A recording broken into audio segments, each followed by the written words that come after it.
Olá, pessoal! Tudo bem com vocês?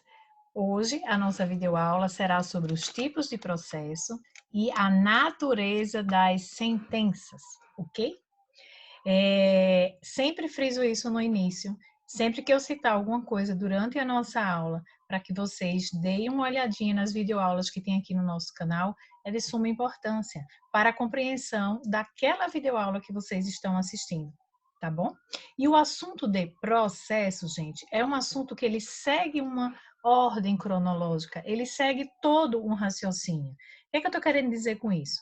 Quando nós estamos adentrando, por exemplo, nos tipos de processo e a natureza de sentença, que é o que nós vamos ver agora, eu tenho que partir do princípio de que os ouvintes, eles já entendem a jurisdição, a competência, as condições da ação, as possibilidades de emenda inicial, de inépcia da inicial, os princípios processuais, ok? Então, a gente sempre parte desse princípio.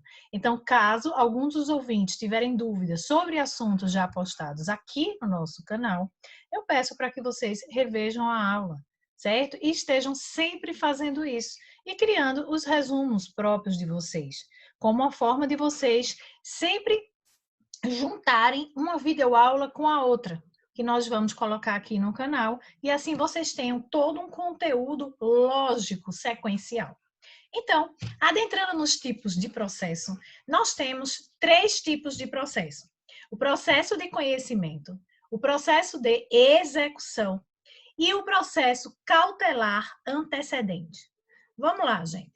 O processo de conhecimento é aquele processo que, quando o autor propõe esta ação na justiça, ele busca obter do judiciário a declaração de um direito, ou seja, que o judiciário venha declarar ou constituir uma situação de fato apresentada por aquele autor. Então, nós teremos uma sentença de mérito que terá como objetivo a constituição, a declaração de um direito. Então, esse é o objetivo do processo de conhecimento. É o caso, por exemplo, de eu entrar com uma ação de cobrança contra uma pessoa que eu acho que está me devendo. Então, eu vou ter que levar ao judiciário essa minha ação judicial, eu tenho que provocar o judiciário e tenho que elencar todas as matérias de prova, além dos argumentos e o decorrer lógico dos fatos ao juiz, para que ele abra prazo para que a outra parte ofereça a contestação em observância ao princípio do contraditório e da ampla defesa, e depois segue-se o trâmite normal do processo, que pode ter prazo para mais produção de provas, pode ter audiência, enfim, o desenrolar, o trâmite do processo para que se forme a livre convicção do juiz e em respeito também de todos os princípios processuais. Então, tudo que o autor faz, todas essas alegações que ele traz, toda a matéria de fato e de direito, todas as provas que ele junta, ele anexa a ação inicial, como é o caso das provas documentais, o objetivo dele é obter uma sentença de mérito, para que o juiz venha declarar a existência do direito dele, constituir aquela situação de direito e de fato apresentada, aquela situação jurídica que foi apresentada pelo autor. Então, esse é o objetivo do processo de conhecimento, é obter essa sentença de mérito por parte do judiciário, que venha justamente constituir, declarar a existência do direito em prol do autor, ok? Além do processo de conhecimento, nós temos o processo de execução. Quanto ao processo de execução, especificamente, eu vou ter nessa videoaula, para que ela não fique muito extensa, de partir do princípio que os meus ouvintes e os meus alunos, eles têm uma noção do que seja os títulos executivos. Eu vou falar rapidamente aqui, só para não deixar de falar, mas eu peço para que, em caso de dúvidas, vocês revejam o assunto sobre títulos executivos, os requisitos próprios para um título poder ser colocado num processo de execução e assim ser chamado de título executivo, ok? Mas vamos dar uma pincelada rápida aqui, só para não deixar de falar. Vamos através dos exemplos, que é sempre muito bom a gente aliar a teoria com a prática, né? Dá uma claridade, clareia, aquela cortina se abre aos nossos olhos, porque a gente sente aquele gostinho prático do dia a dia. Então, fica mais fácil. Vamos lá. Imagine vocês que eu tenho um contrato. Eu firmei um contrato de prestação de serviço com um indivíduo, e esse indivíduo ele descumpriu alguma das cláusulas do contrato, como, por exemplo, o pagamento. Então, o que é que eu vou fazer? Se aquele meu contrato contiver todos os requisitos para que um contrato seja considerado um título executivo certo, líquido e exigível, ou seja, que ele esteja apto a ser executado no processo de execução, como, por exemplo, presença de testemunhas, como, por exemplo, reconhecimento das firmas, das assinaturas, dentre outros requisitos para o contrato. Então, eu vou poder usar aquele instrumento num processo de execução. Caso eu não possa, por exemplo, no caso, eu não vou poder cobrar outra pessoa que ela está me devendo? Vou sim, gente. Mas eu não vou poder cobrar através de um processo de execução. Porque o processo de execução, ele exige um título executivo, aonde se parte do princípio de que aquele título executivo, ele é certo, líquido e exigível, ou seja, ele está com todos os requisitos necessários para um título executivo, certo? Mas, se porventura este meu contrato não estiver com os requisitos necessários, eu poderei cobrar essa dívida? Sim. Como? Através de uma ação monitória, por exemplo, através de uma ação de cobrança, processo ordinário, certo? Mas como nós estamos falando do processo de execução, é de suma importância que no nosso dia a dia, dos negócios que a gente faça no dia a dia, a gente sempre se preocupe com a formação do título executivo, em observância, respeitando todos os requisitos necessários. Exemplo, o cheque é um título de crédito, que se esse título de crédito tiver todos os requisitos necessários, ele é um título executivo que pode ser colocado no processo de execução. Da mesma forma, a nota promissória, da mesma forma, a duplicata, da mesma forma, a letra de câmbio, que são outros tipos de títulos de crédito. Exemplo, no processo de execução fiscal. No processo de execução fiscal, a certidão de dívida ativa, por exemplo, que a Receita Federal cria contra o contribuinte por uma suposta inadimplência do contribuinte, essa certidão de dívida ativa, ela precisa que sejam preenchidos os requisitos necessários para que ela goze de presunção de certeza e liquidez.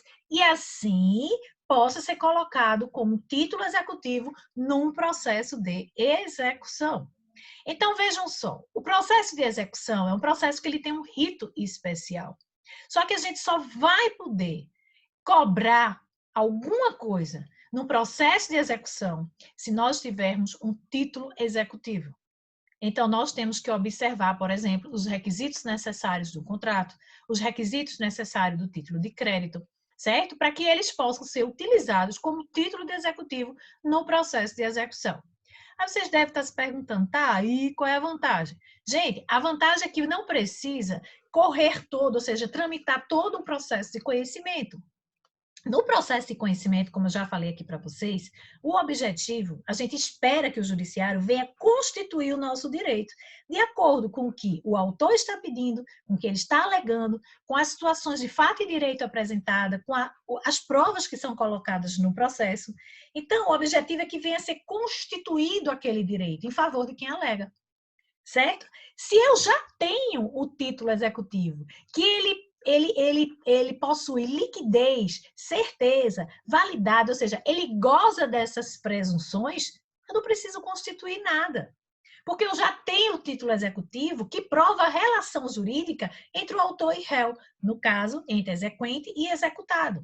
Então, quando o juiz recebe um processo de execução, ele vai citar a outra parte, obviamente, princípio da ampla defesa e do contraditório, só que ele vai citar diferente. Ele vai citar a outra parte, para que a outra parte pague ou ofereça bens à penhora.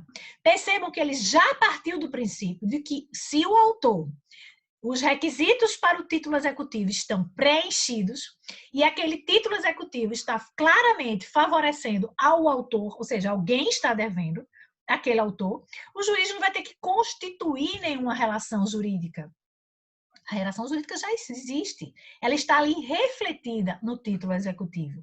Então, nesse caso, o juiz, em observância ao princípio do contraditório e da ampla defesa, logicamente, do processo legal, né? O que é que ele vai fazer? Ele vai citar a parte executada, mas para que aquela parte executada ela venha a pagar ou oferecer bens à penhora. Logicamente, não vamos adentrar agora no desenrolar do processo, mas logicamente que a parte executada, ela pode, por exemplo, provar que ela já pagou aquele título, tá certo? E pedir a extinção do processo. Ela pode, por exemplo, entrar com embargos à execução, mas nós não vamos falar agora. Nosso objetivo da videoaula de hoje é que os ouvintes conheçam as espécies de processo.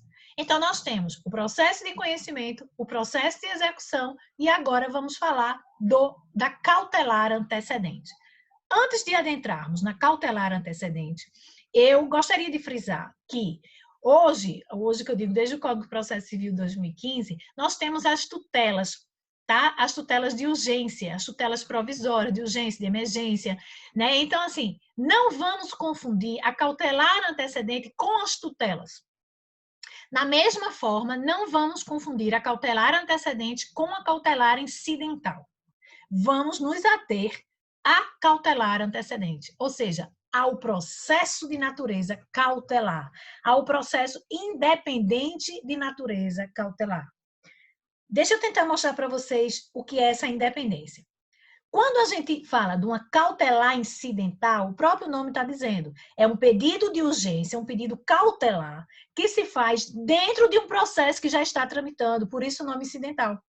Durante um processo de conhecimento, por exemplo, surgiu uma questão de urgência que, se não for colocada para apreciação do Poder Judiciário, o próprio objeto do processo de conhecimento ele pode perecer. Ou seja, será prejudicada a tutela jurisdicional pretendida no processo de conhecimento. Exemplo, eu entro com ação contra um convênio saúde. E no decorrer da ação, eu descubro que eu estou com uma doença seríssima, que eu preciso de uma cirurgia urgente. Então, gente, eu não posso esperar o decorrer do processo de conhecimento para saber, por exemplo, se eu paguei mais ou menos, se eu tenho direito ou não às coberturas daquele convênio. Me surgiu uma doença que eu preciso, dentro daquele processo que está discutindo, né? Ou seja, que vai constituir o meu direito às coberturas, eu preciso demonstrar ao judiciário que eu tenho uma tutela jurisdicional urgente. Então, de forma incidental, eu posso entrar com a cautelar incidental. Entenderam direitinho? Da mesma forma, dentro de um processo de conhecimento, nós temos pedidos de tutela, que podemos fazer dentro do processo de conhecimento. Dentro de um único processo, já de início, quando a gente protocola o processo de conhecimento, a ação. Aqui, nós estamos trazendo para vocês a cautelar antecedente. Significa o quê? Que eu primeiro vou entrar com a cautelar, porque ela se faz urgente, e eu quero que, de início, o juiz só analise o meu pedido cautelar. Eu só quero que, de início, o juiz veja se existe realmente periculo in mora, ou seja, a urgência da demora da prestação jurisdicional e a fumaça do bom direito. E aí, no prazo correto, eu entro com a ação principal, que seria o processo de conhecimento. Exemplo, eu entro com a cautelar incidental para que, por exemplo, um paciente que esteja no hospital, que não tem, pela apólice de seguro dele, a possibilidade de ficar 15 dias numa UTI, por exemplo, que ele possa ficar os 15 dias, sobre iminente risco de que, se ele sair da UTI, ele morre no quarto. Então, eu entro com processo antecedente, uma cautelar antecedente, e com 30 dias após, eu entro com o processo principal, trazendo para o juiz todas as minhas alegações de fato, de direito, todas as provas, pagamentos do convênio, por exemplo, mostrando que eu estou adimplente com o convênio e que eu tenho o direito de permanecer, né? De ter o direito de fazer aquela cirurgia, o direito de permanecer na UTI. Mas a cautelar antecedente, ela visa, gente, proteger a própria tutela jurisdicional do processo de conhecimento. Então, por isso que eu preciso que o juiz aprecie ela primeiro, ou seja, de maneira antecedente, para que o juiz analise primordialmente, de forma antecedente, o periculo in mora e a fumaça do bom direito. certo? Primeiro. Depois eu entro com o processo de conhecimento no prazo legal correto. Então, vamos lá. Temos, então, 3 tipos de processos. O processo de conhecimento, o processo de execução e o processo cautelar, onde nós vimos aqui o processo cautelar antecedente. Esses processos, eles vão provocar do judiciário sentenças de naturezas diferentes. Para isso, nós temos 2 teorias. A teoria ternária e a teoria quinária. A teoria ternária é uma corrente que ela defende a existência de 3 tipos de sentença. A sentença declaratória, a sentença constitutiva e a sentença condenatória, né, que acontece dentro do processo de conhecimento. A sentença declaratória, eu quero o quê? Que o juiz declare o direito. A sentença constitutiva, que o juiz constitua aquela relação jurídica, que eu estou tentando provar que ela existe, certo? E a sentença condenatória, que além do juiz constituir ou declarar o meu direito, ele condene a outra parte. Tá certo? Então, nós temos aí 3 tipos de sentença. Até a sentença constitutiva, declaratória e condenatória, que acontece nos processos de conhecimento. Fora isso, existe a teoria quinária, que diz o seguinte, que além dessas 3 naturezas de sentença, nós teríamos mais 2, que seria a sentença mandamental e a sentença executória. A sentença mandamental são as sentenças justamente provenientes dos remédios judiciais, que estão no artigo 5º da nossa Constituição Federal. Quais são eles? Vocês já viram. Habeas corpus, habeas data, mandado de injunção, mandado de segurança coletivo e ação popular. Então, são esses 5. Por quê? Porque quando nós impetramos essas ordens judiciais, nós esperamos do judiciário uma ordem judicial. Por isso que essa sentença tem natureza mandamental. Já as sentenças executórias acontecem nos processos de execução, onde eu chamo a atenção para vocês que hoje existe a possibilidade de você executar o título executivo judicial, que só existe a sentença, no próprio processo de conhecimento. Então, durante o processo de conhecimento, o juiz dá uma sentença meritória, né? A sentença de mérito, onde ele vai, por exemplo, declarar ou constituir um direito, ou condenar alguém. Então, nessa sentença, vamos admitir que eu sou autora de um processo e entre contra o réu. Cobrando, querendo que o juiz constitua meu direito a uma dívida, vamos dizer, de R$1 milhão. Então, o juiz constituiu e declarou que eu tenho direito a R$1 milhão. Tá, beleza, mas eu não recebi R$1 milhão. Então, o que é que acontece? Nós, desde o Código do Processo Civil 2015, nós temos a possibilidade de executar essa sentença no próprio processo, sem que nós precisemos entrar com outra ação judicial. Então, a gente chama de execução nos próprios autos do processo, execução do título judicial, que no caso seria a sentença. Em virtude disso, alguns doutrinadores não concordam com essa natureza de sentença, ou seja, da sentença executória. Eu já sou da teoria de que concordo sim. Por quê? Porque a gente sabe que existem os processos de execução que executam os títulos extrajudiciais e os títulos judiciais. Os títulos judiciais são esses que eu citei agora para vocês. A sentença de um processo de conhecimento, a gente vai poder executar ela dentro do próprio processo de conhecimento. Mas os títulos executivos extrajudiciais, como, por exemplo, um contrato, como, por exemplo, um cheque, então vai ter uma sentença executiva, sim. Certo? Então, resumindo aqui para vocês, temos 5 naturezas de sentença. A sentença declaratória, constitutiva, condenatória, executória e mandamental. Certo, gente? Acho que essa videoaula é bem esclarecedora, tá?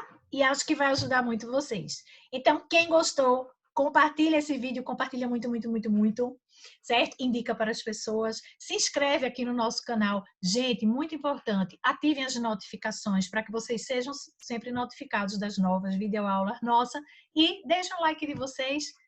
E não menos importante, simbora estudar direito?